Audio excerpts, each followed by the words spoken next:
तो नाजरीन, मेरे चैनल हसीना ब्यूटी टिप्स को सब्सक्राइब करना हरगिज़ ना भूलें और साइड में बेल आइकन्स बना हुआ है उस पर ज़रूर क्लिक कर दें ताकि मेरी हर वीडियो का नोटिफिकेशन आपको शुरू में ही मिल जाए। बिस्मिल्लाहिर्रहमानिर्रहीम। अस्सलाम वालेकुम। कैसे हैं नाजरीन? उम्मीद करती हूँ अल्लाह पाक की रहमत से आप लोग बिल्कुल खैरियत के साथ होंगे। नाजरीन, हरी मिर्च का नाम तो आपने सुना ही होगा। हरी मिर्च के फ़ायदे बेइंतहा हैं। नाजरीन, रात को हरी मिर्च पानी में भिगोकर 7 दिन तक पानी पीने से जो हुआ, इसे देखकर डॉक्टर भी हैरान रह गए। खाने के साथ अगर हरी मिर्ची ना हो तो खाने का जायका ही नहीं आता, फिर चाहे वो सब्जी के अंदर डाली गई हो या सलाद के लिए इस्तेमाल की गई हो।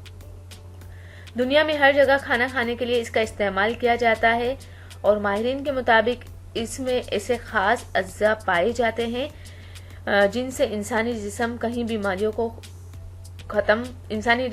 बीमारियां खत्म की जा सकती हैं। हरी मिर्च में कहीं हेल्थी फवाइद पाए जाते हैं, इसलिए मैं अपने खाने में बाकायदगी से इस्तेमाल करती हूँ हरी मिर्चियों को, और आप भी क्या करें, इससे आपको बहुत ज़्यादा फ़ायदा होगा। ये देखा गया है कि गर्मियों में अगर कोई खाने के साथ हरी मिर्च खाता है तो इसे कभी भी लू लगने का खतरा नहीं होता। हरी मिर्च खून में हेमोग्लोबिन की कमी पूरा करने में भी काफ़ी मददगार साबित होती है।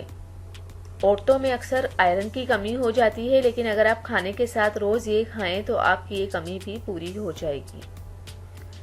नाजरीन, हरी मिर्च का इस्तेमाल करने से फेफड़ों का कैंसर काफी कम हो जाता है। अगर आप 2 हरी मिर्च रात को 1 गिलास पानी में भिगो कर रख दें और सुबह खाली पेट इस पानी को पी लें, इसको 1 हफ्ते तक इस्तेमाल करें। ऐसा करने से शुगर कंट्रोल में आ जाती है और निज़ाम भी ठीक हो जाता है। नाजरीन, हरी मिर्च में कई तरह के फायदेमंद अज्जा जैसे विटामिन ए, बी और सी, आयरन, प्रोटीन और कार्बोहाइड्रेट और पोटाशियम होते हैं, जिनसे हम कहीं हेल्थ से जुड़ी प्रॉब्लम से छुटकारा हासिल कर सकते हैं। तो नाजरीन, आप लोग जो हैं वो हरी मिर्चों का इस्तेमाल करते रहें, और जो तरीका मैंने आपको बताया है कि किस तरह से आपको रात को हरी मिर्च भिगो कर और सुबह निहार में इसका पानी पीना है, इससे आपकी शुगर जो है वो कंट्रोल में रहेगी। तो आप ये नुस्खा ज़रूर इस्तेमाल कीजिएगा। उम्मीद करती हूँ कि आपको ज़रूर समझ आया होगा। जाने से पहले इतना ही कहूँगी, मेरे चैनल को लाइक ज़रूर कर दे दिया करें, शेयर भी किया करें, और मेरी वीडियोस को जो है वो आप दूसरों तक शेयर ज़रूर किया करें। Thank you. अल्लाह हाफ़िज़। मिलते हैं नेक्स्ट वीडियो में, और वो भी आपकी पसंद की वीडियो के साथ बहुत जल्द।